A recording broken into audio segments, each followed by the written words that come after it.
Hi friends, welcome to Mahathi Sairam channel. ఈరోజు నేను మీకు అదృష్టమా కష్టమా అనే కథ గురించి చెప్పబోతున్నాను. ఒక ఊరిలో ఇద్దరు స్నేహితులు ఉండేవారు. అందులో ఒకళ్ళు అదృష్టాన్ని బాగా నమ్ముతూ ఉండేవారు, ఇంకోళ్ళు కష్టాన్ని నమ్ముకుని ఉంటూ ఉండేవారు. వాళ్ళిద్దరూ చాలా కాలం నుంచి స్నేహంగా ఉంటూ ఉండేవారు. అయితే ఒకరోజు వాళ్ళిద్దరి మధ్య వాగ్వివాదం జరుగుతుంది. అదృష్టం గొప్పదని ఒకళ్ళు, కష్టమే గొప్పదని ఒకళ్ళు. ఈ విషయం మీద ఇద్దరూ బాగా వాదించుకుంటారు. వీళ్ళ వాదన తెగపోయేప్పటికీ డైరెక్ట్గా వీళ్ళ వాదన పట్టుకెళ్ళి రాజుగారి ముందు పెడతారు. పెట్టేటప్పటికీ రాజుగారు అడుగుతారు, ఏంటి మీ ఇద్దరి మధ్య ఘర్షణ ఎందుకు వచ్చింది అని అడుగుతారు.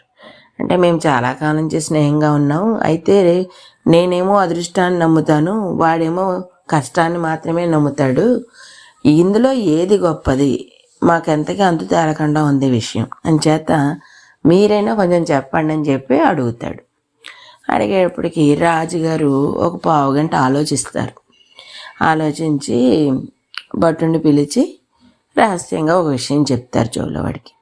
చెప్పిన తర్వాత ఆ భటులు వీళ్ళిద్దరిని తీసుకుని వెళ్ళిపోతారు. అయితే వీళ్ళని తీసుకుని ఒక చీకటిగా ఉన్న గదిలో వీళ్ళని వదిలిపెడతారు. వదిలిపెట్టి వెళ్ళిపోతుంటే అందులో వీళ్ళు అడుగుతారు, మమ్మల్ని ఎందుకు ఇక్కడ బంధించారు, మేమేం చేసాము అంటే, మీకు అడిగారు కదా మీరు రాజుగారిని ప్రశ్న, దానికి జవాబు వచ్చేదాకా మీరు ఇందులో ఉండాలి, రేపు పొద్దున మీకు రాజుగారి సభలో సమాధానం చెప్తారు, అంతదాకా వేళంతా ఇక్కడ ఉండండి అని చెప్పి వెళ్ళిపోతారు.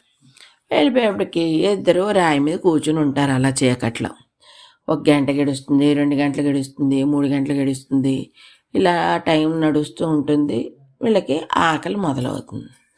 మొదలయ్యేప్పటికి ఇలా కూర్చుంటే ఏం దొరుకుతుంది, ఏమైనా వెతుకుతే ఇక్కడ ఏమైనా ఉందేమో తెలుస్తుంది, అసలు ఇక్కడ ఏముందో ఎలా ఉందో ఏం తెలియదు కదా అని చెప్పి ఈ కష్టాన్ని నమ్ముకునేవాడు ఎవడైతే ఉన్నాడో వాడు నెమ్మదిగా గోడ పట్టుకొని అలా నేలంతా వెతుకుతూ ఇలా వెళ్తూ ఉంటాడు. అలా గదంతా తిరిగేప్పటికి ఒక మూల వాడికి ఒక గిన్నె దొరుకుతుంది. ఈ గిన్నెలో ఏముందా అని చూస్తాడు. మూత తీసి అందులో పరమాన్నం ఉంటుంది, మంచి వాసనతోటి. అంటే రాజుగారే రహస్యంగా పెట్టించారనమాట అందులో. సరే పరమాన్నం ఉంది, మంచి వాసన వస్తుందని చెప్పి తినేద్దామని చెప్పి వాడు తీసుకుని తింటూ ఉంటాడు. తింటూ వీడు గుర్తు వస్తాడు స్నేహితుడు, పెడదామా అనుకుంటాడు. అనుకుని వీడు అదృష్టాన్ని కదా నమ్ముతాడు, వీడికి అదృష్టం ఉంటే అదే వస్తుందిలే అని చెప్పి వీడు తినడం మొదలు పెడతాడు. తింటుంటే ఏమవుతుంది, మధ్యలో రాళ్ళలాగా తగులుతాయి నోటికి. తింటుంటే మధ్యలో రాళ్ళు అడ్డం వస్తాయని చెప్పి రాళ్ళు తీసి విసిరేస్తాడు. ఆ రాళ్ళు ఎక్కడ పడతాయి, కరెక్ట్గా వీడు కూర్చున్న ఈ అదృష్టాన్ని నమ్ముకుని ఎవడైతే కూర్చున్నాడో వాడి స్నేహితుడు వాడు ఒళ్ళో పడతాయి. వీడనుకుంటాడు చీకట్లో వచ్చేదో ఒళ్ళో పడింది ఏంటని చెప్పి వెతికి చూస్తాడు, రాయిలా తగులుతుంది. పడేద్దామా అనుకుని సర్లే రేపు బయటికి వెళ్ళినప్పుడు పడేయచ్చు, ఇప్పుడు చీకట్లో విసిరేస్తే మళ్ళీ అక్కడ తగులుతున్నాయి ఏంటో అని చెప్పి జేబులో వేసుకుంటాడు. వీడు ఆ పరమాణం తినేస్తాడు. తినేసి వాడి బాటకు చేతుడు చేసుకుని వచ్చి కామ్గా కూర్చుంటాడు. కూర్చున్నాక తెల్లారుతుంది. రాజుగారు వీళ్ళని ప్రవేశపెట్టమంటారు. వీళ్ళిద్దరిని రాజసభలో ప్రవేశపెడతారు.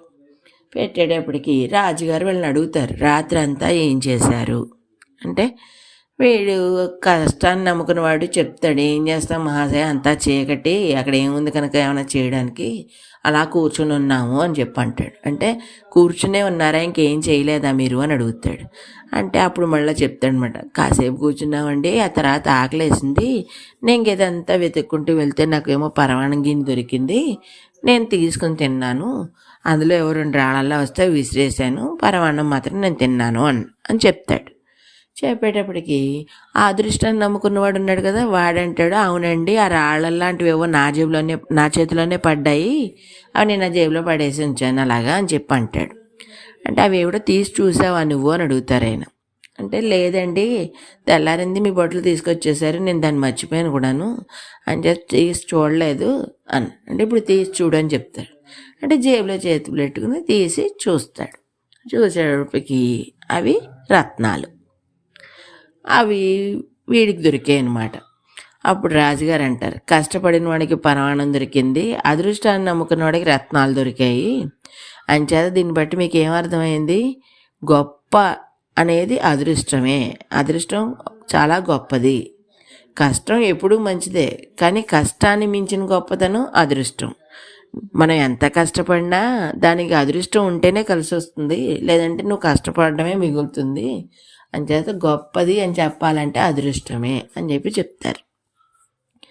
ఇక్కడికి కథ పూర్తయిపోయింది. దీని సారాంశము నీతి ఏంటంటే కష్టపడాలి, కష్టపడకుండా ఏది జరగదు. కానీ కష్టపడుతూనే అందులో కూడా మనం మన అదృష్టాన్ని నమ్ముకుంటూ ఉంటే కనుక మనం పడ్డ కష్టానికి ప్రతిఫలం చాలా చక్కగా మనకి దొరుకుతుంది. అంతేగాని పూర్తిగా అదృష్టాన్ని నమ్ముకునే బతకూడదు. అలాగే పూర్తిగా కష్టం మీదే ఉండి వచ్చిన అదృష్టాన్ని వదులుకోకూడదు. అంచేత సమయానుకూలంగా సమయాన్ని బట్టి మనం కష్టపడుతూ వచ్చిన అదృష్టాన్ని చేజిక్కించుకుంటే కనుక మన జీవితాలు చాలా ఉన్నతంగా ఉంటాయి.